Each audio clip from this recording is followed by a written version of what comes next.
An email for you. I remember reading your column in the Village Voice many years ago. I also remember that the Voice rather abruptly dropped your column. What were the circumstances? Oh, yeah, 1984. I had a fellowship from the thing called the Institute for Arab Studies, which is based in Massachusetts. It was an American-based nonprofit. Actually, I think my friend, the late Edward Said, I got a little grant to do some writing. And New York was very contentious in those days. And they said I was in the pay of the Arabs and all the rest of it. And I thought that then the Voice, then edited by Schneiderman, they suspended me. And I thought that was outrageous. And so I left, and I went to The Nation. And I joined The Nation in '84. Now, I read someplace that the Nation at one point in time asked you not to be so critical? Oh, I don't know where you heard that. Yeah, well, it's true. There was a time when it was suggested I was too critical of Clinton. Mm-hmm. In the early, actually in about '94 or '95. The funny thing was, and the editors suggested, they were keen on me. A lot of Nation readers thought I was too critical of Clinton, and I think they were perturbed. And it didn't come to anything, because I went on being critical. The funny thing was that a lot of writers who then were critical of Clinton were then, in The Nation, were calling for his resignation and his impeachment because of the Lewinsky affair. And on the Lewinsky affair, I was defending Clinton, because I thought, I thought the whole thing was ridiculous. And it was a sort of... So you had writers like, I don't know, Mark Cooper, I think, of the Nation, thundering their fury at Clinton. So the tables were reversed. But I still think the whole Lewinsky thing was completely ridiculous. This emailer says, I've always been puzzled as to why the Wall Street Journal, of all places, hired you. When was that, and how long did you write for them? Oh, the Wall Street Journal. I did a column in the Wall Street Journal from 1980 to 1990. And I was asked by the then editor, the late Bob Bartley, and the current chairman and mighty poobah, Peter Cann, to do this column. They thought that the readers of the Wall Street Journal in '80 needed a little diversity from their editorial page, which was, and remains to this day, as far as I'm concerned, insane, mad dog neocon journalism, by and large. Some exceptions. Oddly enough, Paul Craig Roberts had been, I think, the assistant editorial page editor. I may have that slightly wrong, in a slightly earlier phase, and here he is now writing for Counterpunch. So they had a panel of 4, I think it was. Myself, Harding Carter, who had just stopped being the spokesperson for the State Department during the Iran crisis, where he made his name. They had Mort Kondracki, and I think they had another one whose name I forget. And I was the left of the 3 or the 4. It varied. And it was a very good place to be. I mean, it was a 1,200-word column every Thursday on the top right-hand of the editorial spread. And, so I whacked away. Bob Bartley was funny about it. He said initially there was a tremendous fuss on the right. They said, you'd think that the Kremlin had taken over the Wall Street Journal, and he had to hand out tickets saying, certified Soviet agent or whatever it was they were accusing me of being. And I wrote away there. It was a tremendously good perch to have. The most effective columns were usually, every now and again I'd do an environmental column and go after some corporation. I remember Merrill Dow was going to build a pharmaceutical plant not far from where I grew up in Ireland, and I did the appropriate moment, I did a column and the plant was cancelled the next day. I think the column had something to do with it. It was the Wall Street Journal. Ditto with Disney in Hollywood. There'd been a long campaign to stop Disney building a housing development up at the top of Topanga Canyon. And there'd been a lot of people.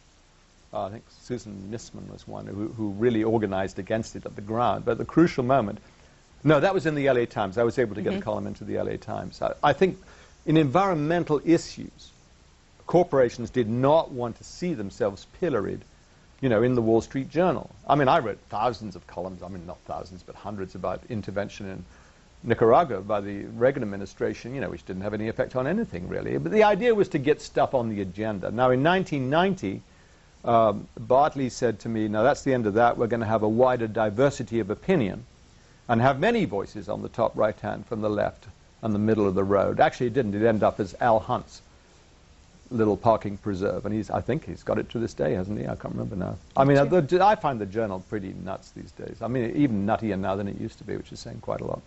This emailer says, the Wikipedia article on you indicates that you've been critical of Noam Chomsky. If this is accurate, over what? Well, I don't know. I don't look at the Wikipedia. I'm no great fan of the Wikipedia thing, because all these things come up, and they're probably someone who's got some little agenda, and Wikipedia put it in, and then you've got to, I suppose, go and find another Wikipedian to correct the record. I think there's some nonsense about my dad in there, too. I have fantastic respect for Chomsky, and I've, written, strenuously when he's under vicious and unmerited assault. I've, defended him, and not that he really needs it from me, but, and on him, I think we've had some differences. I think we do differ a little bit on our estimate of the weight of the Israel lobby in the United States. Noam Chomsky, espouses the position that, the dominant force, the setter of the agenda, the ruler of the roost is the United States, and it's a mistake to overcredit the lobby when it's really, the dominant forces. And I sometimes think I differ a little bit on, and I have said I differ with Chomsky somewhat in that area. But in general, I mean, no, I mean, that's an area of difference, but I can't think of many. You're watching In Depth. Our guest, Alexander Cockburn. We're going to go back to the phone calls now. Knoxville, Tennessee. Hello. Good morning. Thank you for taking my call. Welcome. I've seen you many times. I watch you all the time, in fact, and I've read thousands and thousands of your words. They're hilarious. You had me rolling when you talked about Mr. Rupert Murdoch and also about journalism school. I totally agree. I would like to say that my own school, which I'm only partly affiliated with now, was brave enough to print columns that I wrote, I will say modestly, and they were about the whole 9/11 conspiracy. They were, I think, very brave in doing so, and they allowed me to write pretty much whatever I want. That's UT Knoxville, the Daily Beacon. But I would ask you to soberly consider that this really could have been a matter of intelligence agency collusion, and I thank you for writing those articles or having those articles printed about the Mossad information, because that's all very shaky, incredible stuff, and most people haven't heard that. Also, thank you for talking about catalytic converters like that. I think you're totally right about this. And I'll be brief, and I have 2 quick points. But you should also have people investigate or write more articles about Building 7, which Ms. Rosie O'Donnell has been talking about lately, and have them also look into the many terrorism drills that were going on that day, which seemed to function as a sort of support or confusion effort on that day to confuse all of the air defense, which is the main mystery of 9/11, not buildings, but the failure of air protocol that day. Tennessee, we'll leave it at that. Thank you very much. Well, I think the caller said some very... I'm very happy to be congratulated with my positions on the catalytic converter, of course, but then he mentioned our coverage of 9/11, and actually for a 9/11, a person who I think attaches more importance to or more credence to some of the allegations than I do, very polite, too, for which I thank him. He asked me about Building 7, which was the third building which went down.